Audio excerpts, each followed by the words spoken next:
So the mission today is to find Jane Deans's grave.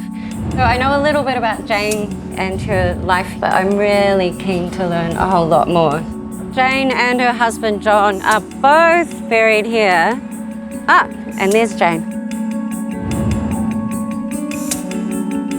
She arrived in New Zealand in 1852, so she would have been 28.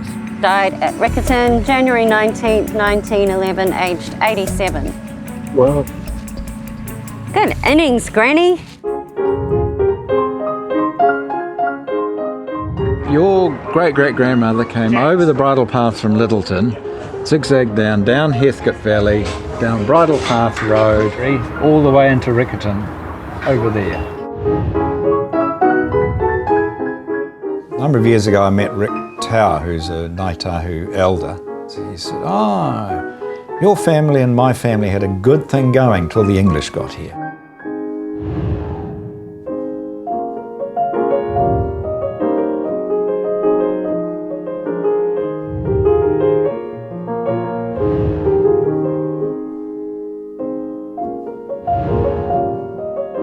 I remember you coming to me about halfway through your year and saying, "Dad, you know I'm doing arts and music, but I think music's going to win." Oh, did I? We should be walking in the sun. We'll take a shot to the moon. And this is the former home of Jane Deans. This is about 5 kilometres from the centre of Christchurch. Wow, look at it. It's absolutely beautiful. Hi, John, lovely to meet you. Lead the way. Hello, me. She looks very regal, I reckon, don't you? Yeah, she looks like she's keeping an eye on a small child that might be about to touch something it shouldn't.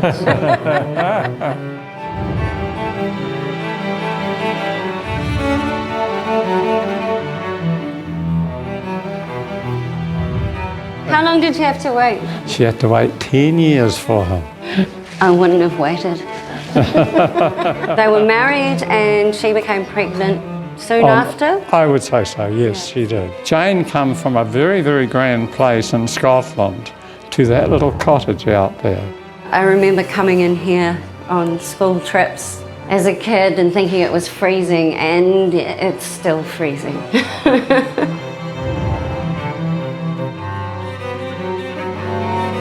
This is such a contrast to what she moved into next. I noticed there's a single bed, so I take it from that Jane never remarried, did she? Jane never remarried and she never got back to Scotland. This book is a collection of letters that Jane wrote to her grandchildren to describe what it was like to come to New Zealand. May you never know what it is to be left alone, a stranger in a strange land among strangers. Let them be ever so kind. Alan, I hear you're the gardener and the groundskeeper. That's here. correct, I'm the gardener here, yes. Yeah. Her overall plan was to beautify the estate as befitting a gentleman of what her son became. Yeah. Doing it for the kids. Yeah, doing it for the kids. Don't we all do that? When John II married Catherine Edith, Yeah. they then had multiple children, 12 I believe. Well, they in made total. up for it. They certainly did, which saved the Deans family really, because otherwise they would have gone to extinction. Jane had lots of grandchildren. Jane had lots of grandchildren, she did indeed.